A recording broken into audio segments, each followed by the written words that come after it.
I'd now like to introduce a young woman from Needham. Her name is Ms. Anne Marie Warner, and she is a member of the Pure in Heart group. Ms. Warner.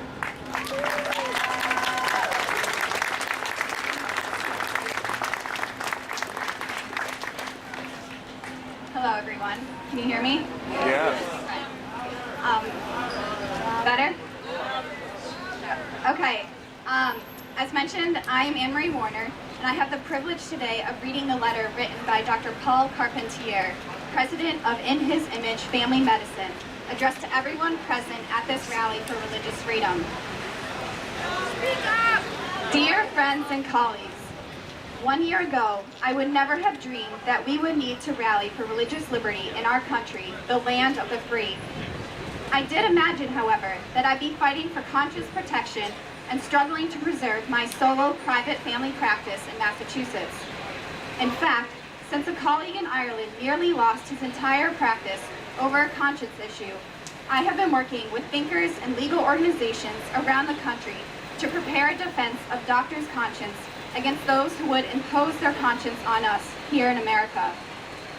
I am president of the American Academy of Fertility Care Professionals, an international body which certifies caring qualified doctors as NAPRO technology specialists and certifies nurses and other qualified teachers as natural family planning instructors. I imagine that there were some words in that sentence that are new to you, such as NAPRO technology, natural family planning, and fertility care. A brief explanation will help you to understand the overarching threat to clinical services. NAPRO technology stands for Natural Procreative Technology, and it means treating women's health disorders by using current gynecological knowledge in a way that restores the normal function to the body. Seems appropriate for a doctor to do, doesn't it? To heal the system and restore normal function? But in our current medical system, reproductive endocrinologists restoring the body to normal are far from commonplace. Yet, for those who choose to follow the teachings of the Catholic Church, both doctors and patients alike, suppressive or destructive means of typical gynecologists are not appropriate. Thus, to treat infertility, for instance, instead of relying on embryos in petri dishes and the like, we Catholics must work diligently to find the cause of the infertility and find ways to cure that pathology so that the couples can achieve pregnancies naturally. This is the field of NAPRO technology. There are only 5 NAPRO technology doctors in all of New England. Most patients already have to drive over 1 hour to see us. What would it be like under the HHS mandate?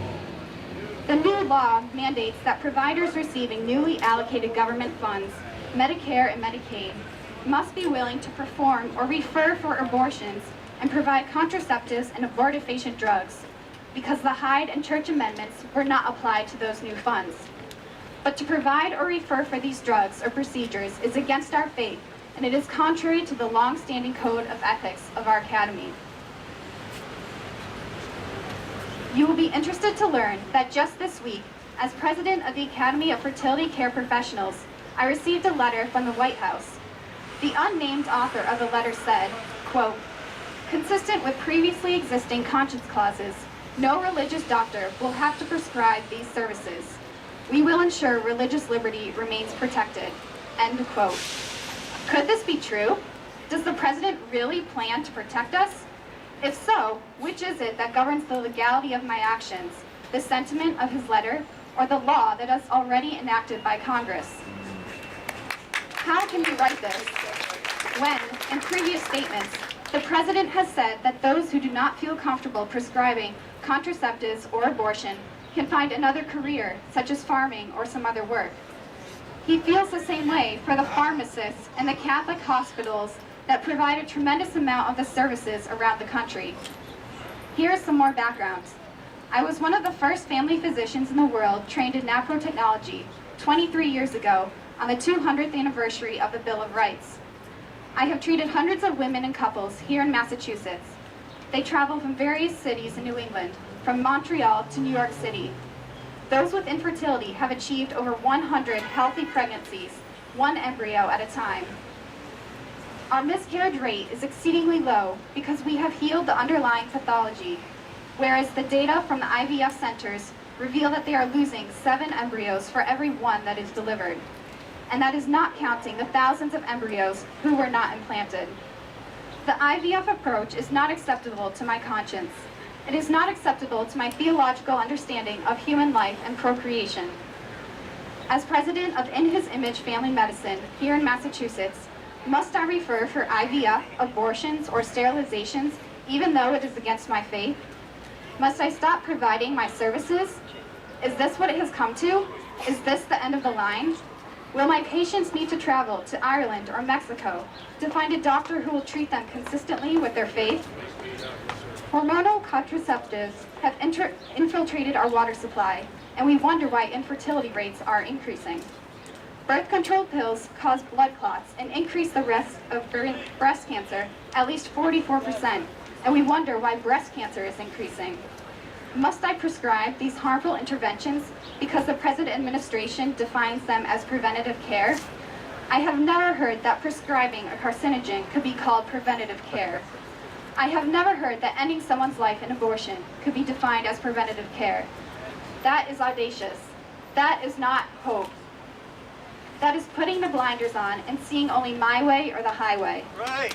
That is not allowing room for innovation, conscience, or for the religious rights that made this country great.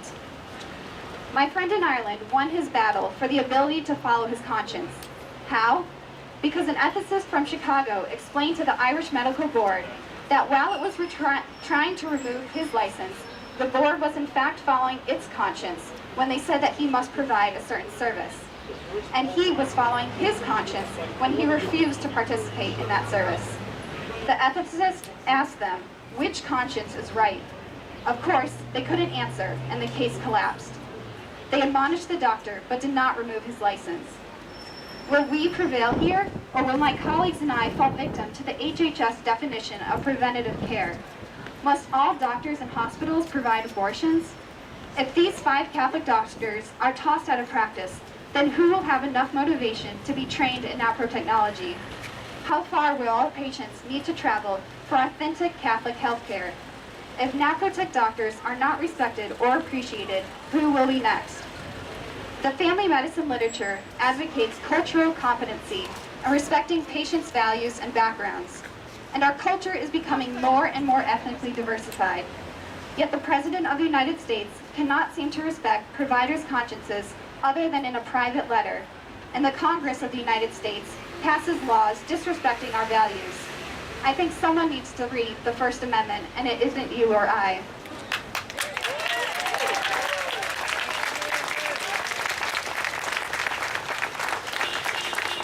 America thanks you for your attention to these matters. Let your friends and family and coworkers know that we, in this cherished nation, need to respect religious liberty. It is 9/10 of what makes us great. I am sorry that I could not be here with you in person, as I am continuing to serve my family medicine patients in our rural community by seeing 4 more naprotech patients today. God bless your efforts, and God bless America. Signed, Paul A. Carpentier, MD, CFCMC, President of In His Image Family Medicine, and President of the American Academy of Fertility Care Professionals.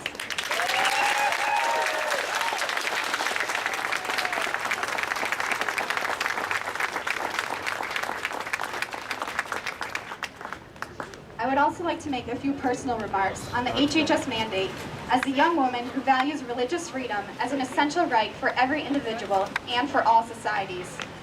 I have a friend who grew up in Italy and who lived there and in other European countries for many years. He moved to the United States to pursue further education and is now the CEO of his own biotech company. During a conversation with him about his experiences abroad, I was surprised to discover that he preferred the United States over his homeland of Italy. When I asked him the reason for this preference, he replied by saying, "The United States is one of the only, if not the only, country in the entire world that was founded in the pursuit of religious freedom and upon Christian principles." This statement of his really struck me, since it wasn't the educational or career opportunities offered by our country that he most appreciated, but rather the fact that the United States was specifically established as a nation that would respect and uphold religious freedom. Our founding fathers worked so hard to successfully establish religious freedom for our country, but I think it is a freedom many people have taken for granted in recent years. However, now that it's being challenged through the HHS mandate, it's time for all of us to remember the principles that our country was founded upon and the freedom established for us by the First Amendment to our Bill of Rights. I went to high school at Ursuline Academy in Dedham, Massachusetts. As the USCCB states in its document titled, "Our First, Most Cherished Liberty," Thomas Jefferson himself assured the Ursuline sisters, who had been serving a mostly non-Catholic population by running a hospital, an orphanage, and schools, that the principles of the Constitution were a sure guarantee that their ministry would be free to govern itself according to its own voluntary rules, without interference from the civil authority. As a former student who has benefited greatly from an Ursuline education, I appreciate this assurance from Thomas Jefferson that the Constitution protects the ministry of the Ursuline sisters. But will our current administration make and keep the same promise to uphold these principles? By requiring that organizations and individuals violate their consciences by providing coverage and funding for services such as contraception and abortion, the HHS mandate directly violates the freedom of religion contained in the First Amendment to the Bill of Rights, which was established on this very day in 1789. The history of our country is rooted in the pursuit of religious freedom, and it is the basis for all the other freedoms that we enjoy today. If this very basic right is not respected, what government-mandated violations to our other rights will follow? Pope John Paul II, in an address to world leaders in 1987, said, quote, "Religious freedom is a cornerstone of the structure of human rights, and for this reason, an irreplaceable factor in the good of individuals and of the whole of society," end quote. Religious freedom is a fundamental right in the origin of all our other liberties. It is what makes our country distinct and great. I therefore hope and pray that religious freedom will be upheld in our country, and that the HHS mandate will be overturned so that the consciences of all Americans will be protected by our government. Thank you.